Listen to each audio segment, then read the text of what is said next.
வணக்கம். இன்றைக்கி நம்ம பார்க்க போகிற சமையல் ஒரு சூப்பரான மிளகு சாதம் எப்படி செய்யலாங்கிறத பார்க்கலாம். நல்ல எதிர்ப்பு சக்தியும் கிடைக்கும். சளி பிரச்சனை இருக்கும்போது டெய்லி இது ஒரு 2 பிடி சாப்பிட்டிங்கன்னா நல்லாயிருக்கும். வாங்க எப்படி செய்யலாங்கிறத பார்க்கலாம். ஒரு பேன் எடுத்துக்கலாம். நல்லெண்ணெய் சேர்த்துக்குங்க. ஒரு 2 டீஸ்பூன் அளவுக்கு நல்லெண்ணெய் சேர்த்துக்கலாம். எண்ணெய் நல்லா சூடானதும் அடுப்பு குறைச்சி வச்சுட்டு 2 டேபிள் ஸ்பூன் மிளகு சேர்த்துக்கலாம். 1 டேபிள் ஸ்பூன் சீரகம், 1/2 டேபிள் ஸ்பூன் கடலைப்பருப்பு, 1/2 டேபிள் ஸ்பூன் உளுந்து, சும்மா ஒரு 1/4 டீஸ்பூனுக்கும் கம்மியாக வெந்தயம், 2 கொத்து கருவேப்பிலை. இப்போ இது எல்லாத்தையுமே நல்லா வறுத்துக்கலாம். கருக விட்டுறக்கூடாது. கருவிச்சுன்னா டேஸ்ட்டு மாறிடும். அதனால் மீடியமான ஃப்ளேம்லேயே வறுத்துக்கலாம். இப்போ பாருங்கள், நல்ல ஒரு ஃப்ளேவர் வருது. இப்போ மிக்ஸி ஜாரில் சேர்த்துட்டே நல்லா ஆறுனதுக்கு அப்புறமா சேர்த்துக்கோங்க. இது கூடவே நல்லா 1 டீஸ்பூன் போல் பெருங்காயம் சேர்த்துக்கோங்க. நல்லா வாசனையாக இருக்கும். இப்போ நல்லா பொடி பண்ணிட்டு வந்துடலாம். இப்போ பாருங்கள், இந்த அளவுக்கு நல்லா பொடி பண்ணி எடுத்துகிட்டு வந்தாச்சு. இப்போ இதில் நல்லெண்ணெய் சேர்த்துக்கலாம். இப்போ இதில் ஒரு 2 டேபிள் ஸ்பூன் அளவுக்கு நெய் சேர்த்துக்கலாம்.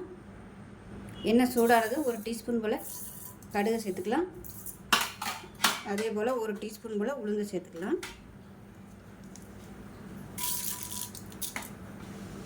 4 வரமிளகா விதை இல்லாமல் கிள்ளி வச்சுருக்கேன், அதையும் சேர்த்துக்கலாம்.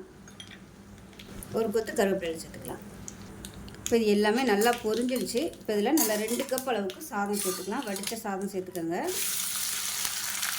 இப்போ இன்னொரு கப்பு சாதம் சேர்த்துக்கலாம். இப்போ இதில் உப்பு சேர்த்துக்கலாம். சேர்த்துட்டு நம்ம வறுத்து வச்சுருக்க இந்த பொடியிலேருந்து ஒரு 2 டேபிள் ஸ்பூன் அளவுக்கு சேர்த்துக்கலாம். இந்த டேஸ்ட்டை பார்த்துக்கிட்டு நீங்கள் பொடி வேணுமா வேணாமாங்கிறத நீங்கள் சேர்த்துக்கலாம். இதை நல்லா கலந்து விட்டுக்கலாம். இப்போ நல்லா கிளறியாச்சு. உப்பு டெஸ்ட் பண்ணி பார்த்துட்டு உப்பு பத்தலைன்னா உப்பு சேர்த்துக்கோங்க. அவ்வளோதான். இப்போ கேஸ் அமர்த்திடலாம். அருமையான மிளகு சாதம் ரெடி ஆயிடுச்சு.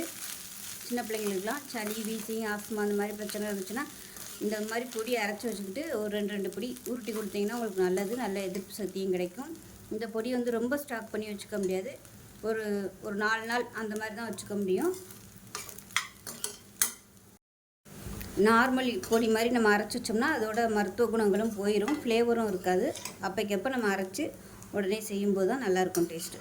ஸோ இதே மாதிரியே செஞ்சு பாருங்கள். செஞ்சு பார்த்துட்டு எப்படி இருந்துச்சுங்கிறத சொல்லுங்கள். வீடியோ பிடிச்சிச்சுன்னா லைக் பண்ணுங்கள், கமெண்ட் பண்ணுங்கள், சேனலை சப்ஸ்கிரைப் பண்ணுங்கள், பக்கத்தில் பெல் பட்டனையும் ப்ரெஸ் பண்ணுங்கள். நன்றி.